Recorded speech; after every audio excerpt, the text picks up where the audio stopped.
Floor ਤੋਂ 6 ਵਾਰ ਦੇ ਵਿਧਾਇਕ ਅਤੇ ਸਾਬਕਾ ਜੇਲ੍ਹ ਮੰਤਰੀ ਸਰਵਨ ਸਿੰਘ ਫਲੋਰ ਅੱਜ ਕਾਂਗਰਸ ਛੱਡ ਕੇ ਸ਼੍ਰੋਮਣੀ ਅਕਾਲੀ ਦਲ ਸੰਯੁਕਤ ਵਿੱਚ ਸ਼ਾਮਿਲ ਹੋਏ ਨੇ। ਅਸੀਂ ਫਲੋਰ ਸਾਹਿਬ ਨਾਲ ਗੱਲਬਾਤ ਕਰਦੇ ਹਾਂ, ਦੇਖਦੇ ਹਾਂ ਉਹਨਾਂ ਦਾ ਕੀ ਕਹਿਣਾ। ਸਰ, ਕੀ ਰੀਜ਼ਨ ਰਹੇ ਤੁਸੀਂ ਕਾਂਗਰਸ ਛੱਡ ਕੇ ਅੱਜ ਸ਼੍ਰੋਮਣੀ ਅਕਾਲੀ ਦਲ ਸੰਯੁਕਤ ਵਿੱਚ ਸ਼ਾਮਿਲ ਹੋਏ ਹੋ? ਦੇਖੋ, ਕਾਰਨ ਵੱਡਾ ਤਾਂ ਇਹ ਆ ਵੀ ਕਾਂਗਰਸ ਜਿਹੜੀ ਪਾਰਟੀ ਆ ਉਹਨਾਂ ਦੇ ਉਹਦੇ ਵਿੱਚ ਖਾਨਾ ਜੰਗੀ ਬੜੀ ਆ। ਉਹਨਾਂ ਦਾ ਆਪਣੇ ਆਪ ਲਈ ਸਾਰੇ ਲੜਾਈ ਲੜਦੇ ਆ, ਦੇਸ਼ ਲਈ ਤੇ ਸੂਬੇ ਲਈ ਲੜਾਈ ਜਿਹੜੀ ਆਪਾਂ ਆਪਣਾ ਬਚਾਉਣ ਤੇ ਲੱਗੇ ਹੋਏ ਆ। ਜਿਹੜੀ ਪਾਰਟੀ ਆਪਣਾ ਘਰ ਨਹੀਂ ਸੰਭਾਲ ਸਕਦੀ ਉਹ ਦੇਸ਼ ਨੂੰ ਤੇ ਸੂਬੇ ਨੂੰ ਕਿਸ ਤਰ੍ਹਾਂ ਸੰਭਾਲੇਗੀ? ਇਸ ਕਰਕੇ ਇਹ ਮੈਂ ਕਾਂਗਰਸ ਨੂੰ ਜਿਹੜਾ ਆ ਉਹ ਗੱਲ ਕਿਹਾ ਇਹ ਜਾ ਰਿਹਾ ਤੁਸੀਂ ਆਪਣੇ ਬੇਟੇ ਲਈ ਫਲੋਰ ਤੋਂ ਟਿਕਟ ਮੰਗ ਰਹੇ ਸੀ, ਉਹ ਟਿਕਟ ਨਹੀਂ ਮਿਲੀ, ਇਸ ਕਰਕੇ ਹੁਣ ਤੁਸੀਂ ਸ਼੍ਰੋਮਣੀ ਅਕਾਲੀ ਦਲ ਸੰਯੁਕਤ ਵਿੱਚ ਆ ਗਏ। ਨਹੀਂ, ਦੇਖੋ, ਟਿਕਟ ਇਜ਼ ਨੋ ਇਸ਼ੂ ਦੇਸ਼ ਆ, ਇਸ਼ੂ ਸੂਬੇ ਆ।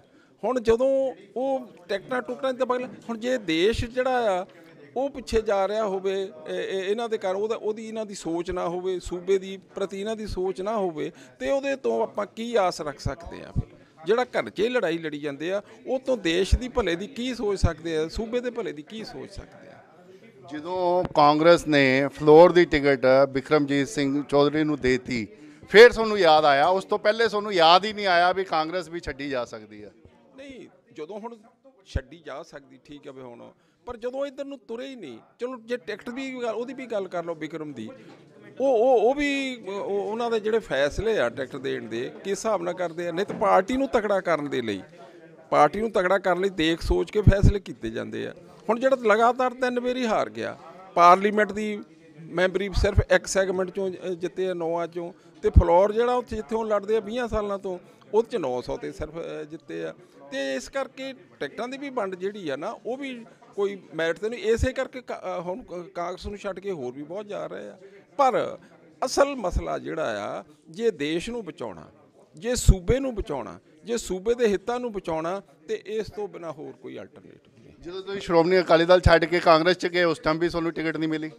ਉਹ ਦੇਖੋ, ਉਦੋਂ ਵੀ ਮੈਂ ਪਹਿਲਾਂ ਜਿਸ ਤਰ੍ਹਾਂ ਦੱਸਿਆ, ਮੈਂ ਬਿਲਕੁਲ ਮੇਰੀ ਮਨਸ਼ਾ ਨਹੀਂ ਸੀ, ਪਰ ਮੈਨੂੰ ਕੈਪਟਨ ਸਾਹਿਬ ਨੇ ਬੁਲਾ ਕੇ ਆਪ ਕਿਹਾ ਵੀ ਤੁਸੀਂ ਮੇਰੇ ਨਾਲ ਸ਼ਾਮਲ ਹੋ। ਮੈਂ ਕਿਹਾ ਮੈਂ ਸ਼ਾਮਲ ਨਾ, ਮੈਨੂੰ ਤੁਸੀਂ ਕਰਾਓ, ਮੈਂ ਅਕਾਲੀ ਦਲ ਦਾ ਵਿਰੋਧ ਜ਼ਰੂਰ ਕਰੂੰਗਾ ਪਰ ਸ਼ਾਮਲ ਨਾ ਕਰੋ। ਪਰ ਉਹਨੇ ਇੰਨਾ ਮੇਰੇ ਤੇ ਬਣਾਇਆ, ਇੰਨਾ ਮੈਨੂੰ ਦਬਾਅ ਬਣਾਇਆ ਜਾਂ ਕੀਤਾ ਵੀ ਮੈਂ ਤੁਹਾਨੂੰ ਇਲੈਕਸ਼ਨ ਲੜਾਉਣੀ ਆ, ਤੇ ਉਸ ਵੱਲ ਉਹਨਾਂ ਨੇ ਮੇਰੀ ਕੀਤੀ ਵੀ, ਪਰ ਮੈਨੂੰ ਟਿਕਟ ਉਹਨਾਂ ਨੇ ਨਹੀਂ ਦਿੱਤੀ। ਮੈਂ ਫਿਰ 5 ਸਾਲ ਉੱਥੇ ਬੈਠਾ ਰਿਹਾ।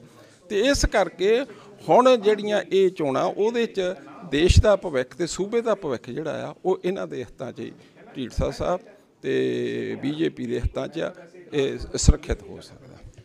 ਫਲੋਰ ਸਾਹਿਬ, ਜਦੋਂ ਤੁਸੀਂ ਸ਼੍ਰੋਮਣੀ ਅਕਾਲੀ ਦਲ 'ਚ ਸੀਗੇ, ਤੁਹਾਡੇ ਤੇ ਬੜੇ ਆਰੋਪ ਲੱਗੇ, ਨਸ਼ੇ ਦੇ ਬੜੇ ਆਰੋਪ ਲੱਗੇ, ਤੁਹਾਡੇ ਤੇ ਈਡੀ ਦੀ ਵੀ ਰੇਡ ਹੋਈ, ਉਸ ਤੋਂ ਬਾਅਦ ਤੁਸੀਂ ਕਾਂਗਰਸ 'ਚ ਗਏ। ਕਦੋਂ? ਨਹੀਂ, ਉਹ ਈਡੀ ਤੁਸੀਂ ਕਹਿੰਦੇ ਨਸ਼ੇ ਦੀ ਆ। ਮੈਂ ਪਹਿਲਾਂ ਵੀ ਦੱਸਿਆ ਕਿ ਨਸ਼ੇ ਦਾ ਕੇਸ ਮੈਨੂੰ ਦੇਸ਼ ਦੇ ਕਿਸੇ ਥਾਣੇ ਦੇ ਵਿੱਚ ਕਹਿ ਦੇ ਤੁਹਾਡੇ ਤੇ NDPS ਦਾ ਐਕਟ ਦਾ ਪਰਚਾ ਦਰਜ ਹੋਇਆ ਹੈ, ਕੋਈ ਦਿਖਾਲ ਦਿਓ, ਪਰ ਉਹਨੂੰ ਮੇਰੇ ਤੇ ਇਲਜ਼ਾਮ ਲਾ ਕੇ ਮੈਨੂੰ ਬਦਨਾਮ ਕਰਨ ਲਈ ਕੀਤਾ ਸੀ। ਹੁਣ ਤੁਸੀਂ ਦੱਸੋ, ਮਜੀਠੀਆ ਸਾਹਿਬ ਤੇ NDPS ਦਾ ਹੋਇਆ, ਉਹਨੂੰ ਕਹਿੰਦੇ ਝੂਠਾ ਆ। ਸਾਡੇ ਤੇ ਤਾਂ FIR ਵੀ ਨਹੀਂ ਸੀ ਹੋਈ, ਸਾਡੇ ਤੇ ਇਲਜ਼ਾਮ ਲਾ ਕੇ ਸਾਨੂੰ ਸੱਚਾ ਬਣਾਈ ਜਾਂਦੇ। ਹੁਣ ਝੂਠਾ ਆ ਇਹ ਸਾਰਾ ਕੇਸ। ਇਹ ਦੋਹਰੇ ਮਾਪਦੰਡ ਹੈ। ਉਹ ਤਾਂ ਸਾਨੂੰ ਬਦਨਾਮ ਕਰਨ ਦੀ ਖਾਤਰ ਇਹ ਸਾਰਾ ਛੜਯੰਤਰ ਰਚਿਆ ਸੀ।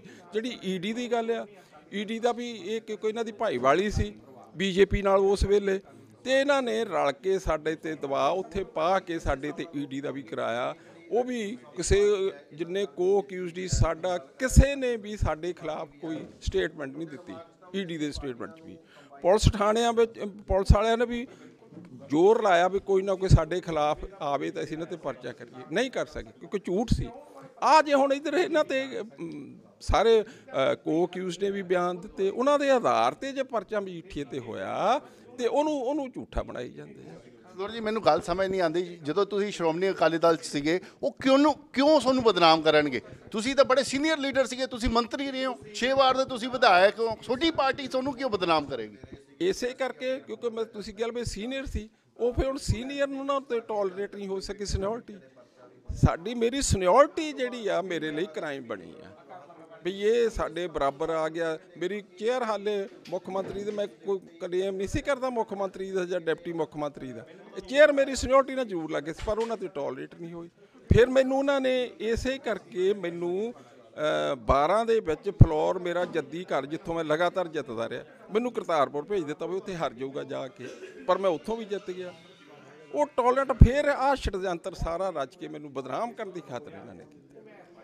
ਫਲੋਰ ਸਾਹਿਬ, ਹੁਣ ਜਦੋਂ ਇਲੈਕਸ਼ਨ ਹੈਗੇ ਆ, ਤੁਸੀਂ ਨਵੀਂ ਪਾਰਟੀ ਜੁਆਇਨ ਕਰ ਲਈ ਆ, ਸ਼੍ਰੋਮਣੀ ਅਕਾਲੀ ਦਲ ਸੰਯੁਕਤ, ਹੁਣ ਜਦ ਟਿਕਟ ਮਿਲਦੀ ਹੈ ਤੁਸੀਂ ਇਲੈਕਸ਼ਨ ਲੜੋਗੇ? ਤੁਹਾਡਾ ਬੇਟਾ ਇਲੈਕਸ਼ਨ ਲੜੂਗਾ ਫਲੋਰ ਤੋਂ? ਦੇਖੋ ਗੱਲ ਇਹ ਆ, ਮੈਂ ਕੰਡੀਸ਼ਨ ਨਹੀਂ ਸੀ ਰੱਖੀ ਕੋਈ, ਉਹ ਤਾਂ ਢੀਂਡਸਾ ਸਾਹਿਬ ਨੇ ਆਪੇ ਹੀ ਕਹਿਤਾ ਵੀ ਅਸੀਂ ਇਹਨਾਂ ਨੂੰ ਇਲੈਕਸ਼ਨ ਲੜਾਉਣੀ ਆ, ਤੇ ਜੇ ਮੈਨੂੰ ਸੇਵਾ ਦੇਣਗੇ ਇਹਨਾਂ ਨੇ ਕਿਹਾ, ਜਿੱਦਾਂ ਮੈਂ ਨਹੀਂ ਕੋਈ ਕੰਡੀਸ਼ਨ ਰੱਖੀ, ਤੇ ਉਹ ਫਿਰ ਜਿੱਥੋਂ ਮੁਕੰਮਲ ਤਾਂ ਉਹ ਤਾਂ ਪਾਰਟੀ ਦੇ ਅਹੁਦੇ ਵੀ ਨਾਲ ਦੀ ਨਾਲ ਹੀ ਦੇਤੇ, ਤੁਸੀਂ ਅੱਜ ਹੀ ਸ਼ਾਮਿਲ ਹੋਏ ਹੋ, ਅੱਜ ਹੀ ਤੁਹਾਨੂੰ ਪਾਰਟੀ ਦੇ ਅਹੁਦੇ ਵੀ ਦੇ ਦਿੱਤੇ ਔਰ ਬੜੇ ਇੰਪੋਰਟੈਂਟ ਅਹੁਦੇ ਦੇ ਦਿੱਤੇ।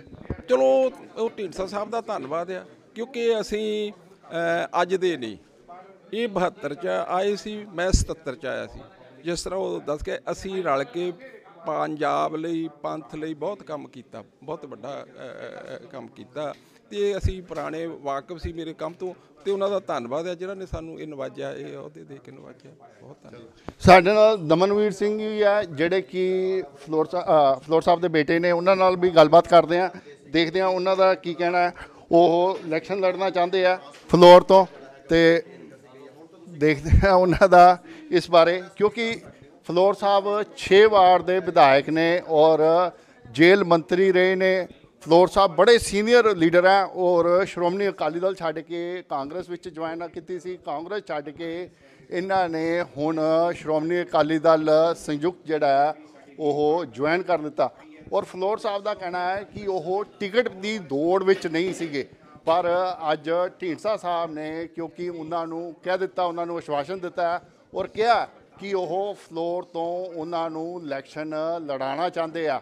ਔਰ ਕਹਿੰਦੇ ਜਦੋਂ ਢੀਂਡਸਾ ਸਾਹਿਬ ਨੇ ਫੈਸਲਾ ਕਰ ਲਿਆ ਜਾਂ ਉਹਨਾਂ ਦੀ ਪਾਰਟੀ ਨੇ ਫੈਸਲਾ ਕਰ ਲਿਆ ਤਾਂ ਅਸੀਂ ਇਲੈਕਸ਼ਨ ਜ਼ਰੂਰ ਲੜਾਂਗੇ। ਦੂਜਾ, ਅੱਜ ਢੀਂਡਸਾ ਸਾਹਿਬ ਨੇ ਫਲੋਰ ਅਤੇ ਉਹਨਾਂ ਦੇ ਬੇਟੇ ਨੂੰ ਪਾਰਟੀ ਵਿੱਚ ਇੰਪੋਰਟੈਂਟ ਅਹੁਦੇ ਵੀ ਦੇ ਦਿੱਤੇ। ਦਮਨਪ੍ਰੀਤ ਸਿੰਘ ਫਲੋਰ ਨੂੰ ਜਿਹੜਾ ਹੈਗਾ, ਉਹਨਾਂ ਨੂੰ ਜਿਹੜਾ ਅਹੁਦਾ ਦਿੱਤਾ ਜਨਰਲ ਸੈਕਟਰੀ ਦਾ ਦਿੱਤਾ, ਜਦ ਕਿ ਫਲੋਰ ਸਾਹਿਬ ਨੂੰ ਜਿਹੜਾ ਵਾਈਸ ਪ੍ਰੈਜ਼ੀਡੈਂਟ ਦਾ ਦਿੱਤਾ ਅਹੁਦਾ, ਪਾਰਟੀ ਦੇ ਸੀਨੀਅਰ ਜਿਹੜੇ ਅਹੁਦੇ ਆ ਉਹ ਵੀ ਦੇ। ਦਮਨਪ੍ਰੀਤ ਜੀ, ਤੁਸੀਂ ਤੁਹਾਡਾ ਕੀ ਕਹਿਣਾ ਜਿਹੜਾ ਤੁਸੀਂ ਆ ਫੇਰ ਬਦਲ ਹੋਇਆ, ਪਹਿਲੇ ਸ਼੍ਰੋਮਣੀ ਅਕਾਲੀ ਦਲ ਤੋਂ ਕਾਂਗਰਸ ਤੋਂ ਹੁਣ ਸ਼੍ਰੋਮਣੀ ਅਕਾਲੀ ਦਲ ਸੰਯੁਕਤ?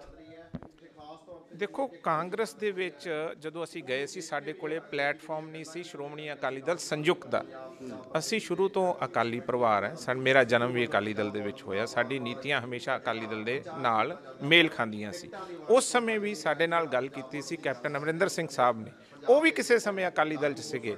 ਮੇਰੇ ਫਾਦਰ ਸਾਹਿਬ ਉਹਨਾਂ ਨਾਲ ਕੁਲੀਗ ਰਹੇ ਇੱਕ ਗਵਰਨਮੈਂਟ ਦੇ ਵਿੱਚ, ਉਹਨਾਂ ਦੀ ਵੀ ਕਿਸੇ ਨਾ ਕਿਸੇ ਪੰਜਾਬ ਪ੍ਰਤੀ, ਸਿੱਖਾਂ ਪ੍ਰਤੀ ਕੁਝ ਸੋਚ ਸੀਗੀ, ਜਿਹੜੀ ਕਿ ਜਦੋਂ ਕਾਂਗਰਸ ਗਵਰਨਮੈਂਟ ਬਣੀ ਤਾਂ ਮੈਨੂੰ ਜੋ ਲੱਗਦਾ ਕਿ ਉਸ ਗਵਰਨਮੈਂਟ ਨੇ ਅਮਰਿੰਦਰ ਸਿੰਘ ਸਾਹਿਬ ਦੀ ਜਿਹੜੀ ਉਹ ਸੋਚ ਸੀ ਉਹ ਨਹੀਂ ਚੱਲਣ ਦਿੱਤੀ, ਜਾਂ ਜਿਹੜਾ ਕਿ ਉਹ ਕੰਮ ਨਹੀਂ ਕਰ ਸਕੀ, ਜਿਹੜੀ ਲੋਕਾਂ ਦੀ ਮਨ ਦੀਆਂ ਇੱਛਾਵਾਂ ਸੀਗੀਆਂ, ਜੋ ਮੈਨੀਫੈਸਟੋ ਸੀਗਾ।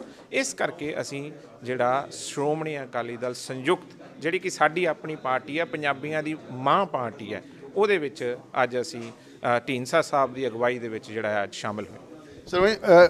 ਦਮਨਪ੍ਰੀਤ ਜੀ, ਇਹ ਕਿਹਾ ਜਾਂਦਾ ਵੀ ਤੁਹਾਡੇ ਫਾਦਰ ਤੁਹਾਨੂੰ ਪੋਲੀਟਿਕਸ ਵਿੱਚ ਸੈਟਲ ਕਰਨਾ ਚਾਹੁੰਦੇ ਆ, ਔਰ ਇਸੀ ਕਰਕੇ ਜਿਹੜੀ ਭਜਨਠ ਹੈ ਇਸੀ ਕਰਕੇ ਲੱਗੀ ਹੋਈ ਹੈ। ਪਹਿਲੇ ਸ਼੍ਰੋਮਣੀ ਅਕਾਲੀ ਦਲ ਤੋਂ ਕਾਂਗਰਸ 'ਚ ਲੱਗੀ, ਹੁਣ ਕਾਂਗਰਸ 'ਚੋਂ ਸ਼੍ਰੋਮਣੀ ਅਕਾਲੀ ਦਲ ਸੰਯੁਕਤ ਲਈ ਲੱਗੀ ਆ। ਉਹ ਕਿਸੇ ਤਰ੍ਹਾਂ ਤੁਹਾਨੂੰ ਟਿਕਟ ਦਿਲਾਉਣਾ ਚਾਹੁੰਦੇ ਆ, ਤੁਹਾਨੂੰ ਜਿਤਾਉਣਾ ਚਾਹੁੰਦੇ ਆ, ਤੁਹਾਨੂੰ ਪੋਲੀਟਿਕਸ 'ਚ ਸਥਾਪਿਤ ਕਰਨਾ ਚਾਹੁੰਦੇ ਆ। ਕੋਈ ਕਿਸੇ ਨੂੰ ਪੋਲੀਟਿਕਸ 'ਚ ਸਥਾਪਿਤ ਨਹੀਂ ਕਰ ਸਕਦਾ। ਜੇ ਤੁਹਾਡੇ ਫਾਦਰ ਸਾਹਿਬ ਤੁਹਾਨੂੰ ਰਿਪੋਰਟਰ ਬਣਾਉਣਾ ਚਾਹੁੰਦੇ ਸੀ ਤਾਂ ਉਹ ਬਣਾ ਨਹੀਂ ਸਕਦੇ ਜਦ ਤੱਕ ਤੁਹਾਡੇ 'ਚ ਆਪਣੇ 'ਚ ਕੁਆਲਿਟੀ ਹੈ, ਤੁਸੀਂ ਕੁਐਸਚਨ ਨਹੀਂ ਪੁੱਛ ਸਕੋਗੇ ਕਿਸੇ ਨੂੰ। ਇਸੇ ਤਰ੍ਹਾਂ ਮੇਰੇ 'ਚ ਵੀ ਜਿਹੜਾ ਕੋਈ ਵੀ ਹੈ, ਮੈਨੂੰ ਇੱਕ ਨਾਮ ਮਿਲ ਸਕਦਾ, ਪਰ ਮਿਹਨਤ ਮੈਨੂੰ ਆਪਣੀ ਕਰਨੀ ਪੈਣੀ ਹੈ। ਆਪਦੀ ਮਿਹਨਤ ਨਾਲ ਬੰਦਾ ਐਸਟੈਬਲਿਸ਼ ਹੁੰਦਾ ਔਰ ਲੋਕ ਐਸਟੈਬਲਿਸ਼ ਕਰਦੇ ਆ। ਜੇ ਇਸ ਤਰ੍ਹਾਂ ਹੁੰਦਾ ਤਾਂ ਫਿਰ ਪ੍ਰਧਾਨ ਮੰਤਰੀ ਆਪਦੇ ਮੁੰਡੇ ਨੂੰ, ਹਰ ਪ੍ਰਧਾਨ ਮੰਤਰੀ ਇੱਕੋ ਹੀ ਪ੍ਰਧਾਨ ਮੰਤਰੀ ਚੱਲੀ ਜਾਂਦਾ। ਬੰਦੇ ਦੀ ਆਪਦੀ ਕੁਆਲਿਟੀ, ਮਿਹਨਤ, ਲਗਨ ਤੇ ਲੋਕਾਂ ਦਾ ਵਿਸ਼ਵਾਸ ਜਿੱਤਣ ਨਾਲ ਹੀ ਕੋਈ ਲੀਡਰ ਐਸਟੈਬਲਿਸ਼ ਹੋ ਸਕਦਾ, ਨਹੀਂ ਕੋਈ ਨਹੀਂ ਕਰ ਸਕਦਾ। ਦਮਨਵੀਰ ਜੀ, ਹੁਣ ਜਦੋਂ ਕਾਂਗਰਸ ਨੇ ਤੁਹਾਨੂੰ ਟਿਕਟ ਨਹੀਂ ਦਿੱਤੀ, ਤੁਹਾਡੇ ਫਾਦਰ ਸਾਹਿਬ ਲਗਾਤਾਰ ਲੱਗੇ ਹੋਏ ਸੀ ਵੀ ਮੇਰੇ ਬੇਟੇ ਨੂੰ ਟਿਕਟ ਦੇ ਦਿਓ, ਪਰ ਟਿਕਟ ਨਹੀਂ ਮਿਲੀ, ਤਾਂ ਤੁਸੀਂ ਹੁਣ ਸ਼੍ਰੋਮਣੀ ਅਕਾਲੀ ਦਲ ਸੰਯੁਕਤ 'ਚ ਆ ਗਏ ਹੋ ਔਰ ਅੱਜ ਢੀਂਡਸਾ ਸਾਹਿਬ ਨੇ ਤੁਹਾਨੂੰ ਮਤਲਬ ਸ਼ਾਮਿਲ ਕਰਦੇ ਹੋਏ ਤੁਹਾਨੂੰ ਕਹਿ ਵੀ ਦਿੱਤਾ ਕਿ ਅਸੀਂ ਤੁਹਾਨੂੰ ਫਲੋਰ ਤੋਂ ਟਿਕਟ ਦੇਵਾਂਗੇ ਔਰ ਇਲੈਕਸ਼ਨ ਲੜਾਵਾਂਗੇ। ਮੇਰਾ ਫਰਜ਼ ਹੈ ਫਲੋਰ ਦੇ ਲੋਕਾਂ ਨੂੰ ਬਚਾਉਣਾ, ਉਹਨਾਂ ਦੇ ਹੱਕਾਂ ਦੀ ਰਾਖੀ ਕਰਨਾ। ਪਿਛਲੇ 5 ਸਾਲ ਦੇ ਵਿੱਚ ਜਿਹੜੇ ਸਾਡੇ ਹਲਕੇ ਦੀ ਸਰਪ੍ਰਸਤੀ ਕਰਦੇ ਸੀ, ਜਿਨ੍ਹਾਂ ਨੂੰ ਹਲਕਾ ਇੰਚਾਰਜ ਹਾਰ ਕੇ ਵੀ ਲਾਇਆ ਹੋਇਆ ਸੀ, ਉਹਨਾਂ ਨੇ ਜੋ ਕਾਰਨਾਮੇ ਕੀਤੇ ਆ, ਮੈਂ ਉਹਦੇ ਲਈ ਹਰ ਵਾਰ ਚਿੱਠੀ ਲਿਖੀ ਹੈ ਇੰਟਰਨਲ ਪਾਰਟੀ ਦੇ ਵਿੱਚ ਵੀ ਜੋ ਕੰਮ ਕਰਦੇ ਰਹੇ ਆ। ਜੇ ਮਾਫੀਆ ਦੀ ਗੱਲ ਕੀਤੀ ਹੈ ਤਾਂ ਮਾਫੀਆ ਬਾਰੇ ਵੀ ਚਿੱਠੀ ਲਿਖੀ। ਜੋ ਵਸੂਲੀ ਸਕੈਮ ਹੋਇਆ ਸਾਡੇ ਉੱਥੇ ਬਹੁਤ ਵੱਡੇ ਚੈਨਲਾਂ ਤੇ ਆਇਆ, ਜਿਹਦੇ ਵਿੱਚ ਟਾਈਲਾਂ 'ਚੋਂ ਕਮਿਸ਼ਨ ਖਾਧੀ ਗਈ, ਆਰਓ 'ਚੋਂ ਕਮਿਸ਼ਨ ਖਾਧੀ ਗਈ, ਸਾਡੇ ਸਕੂਲਾਂ ਦੇ ਗੇਟ ਤੇ ਨਸ਼ਾ ਵਿਕਦਾ ਰਿਹਾ, ਉਹ ਚਿੱਠੀਆਂ ਲਿਖੀਆਂ, ਰਾਹੁਲ ਗਾਂਧੀ ਤੱਕ ਚਿੱਠੀਆਂ ਲਿਖੀਆਂ। ਮੈਂ ਆਵਾਜ਼ ਚੱਕਦਾ ਰਿਹਾ ਤੇ ਜਿਹੜਾ ਸਾਡਾ ਜਿੱਤਿਆ ਹੋਇਆ ਐਮਐਲਏ ਸੀ ਉਹ ਉਹਦੀ ਭਾਈਵਾਲੀ ਕਰਦਾ ਰਿਹਾ, ਉਹਨੇ ਇੱਕ ਵੀ ਇਸ਼ੂ ਨਹੀਂ ਚੱਕਿਆ। ਕੀ ਹੁਣ ਇਹਨਾਂ ਚੋਰਾਂ ਨੂੰ ਰੋਕਣ ਵਾਸਤੇ ਆਪਣੇ ਹਲਕੇ ਦੇ ਵਿੱਚ ਮੈਂ ਇਹ ਸਟੈਂਡ ਨਾ ਲਵਾਂ?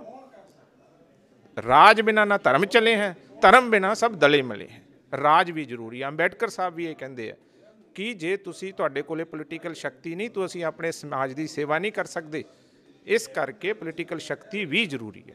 ਇਹ ਸੀਗੇ ਦਮਨਵੀਰ ਸਿੰਘ ਜੀ, ਜਿਹੜੇ ਕਿ ਫਲੋਰ ਸਾਹਿਬ ਦੇ ਬੇਟੇ ਆ ਔਰ ਫਲੋਰ ਤੋਂ ਇਲੈਕਸ਼ਨ ਲੜਨਾ ਚਾਹੁੰਦੇ ਆ। ਸੁਖਦੇਵ ਸਿੰਘ ਢੀਂਡਸਾ ਸਾਹਿਬ ਨੇ ਅੱਜ ਇਹ ਘੋਸ਼ਣਾ ਵੀ ਕਰ ਦਿੱਤੀ ਆ ਕਿ ਉਹ ਇਹਨਾਂ ਨੂੰ ਸ਼੍ਰੋਮਣੀ ਅਕਾਲੀ ਦਲ ਸੰਯੁਕਤ ਦੇ ਜਿਹੜੇ ਬੈਨਰ ਥੱਲੇ ਫਲੋਰ ਤੋਂ ਇਲੈਕਸ਼ਨ ਲੜਨਗੇ ਔਰ ਦਮਨਪ੍ਰੀਤ ਜੀ ਨੇ ਵੀ ਇਹ ਕਿਹਾ ਕਿ ਉਹ ਇਲੈਕਸ਼ਨ ਲੜਨ ਨੂੰ ਤਿਆਰ ਹੈਗੇ ਨੇ। ਮੈਂ ਦਿਨੇਸ਼ ਕੋਲ, ਕੈਮਰਾਮੈਨ ਉਮਾ ਜਾਬ ਦੇ ਨਾਲ, ਦੈਨਿਕ ਸਵੇਰਾ ਟੀਵੀ ਲਈ ਚੰਡੀਗੜ੍ਹ ਤੋਂ।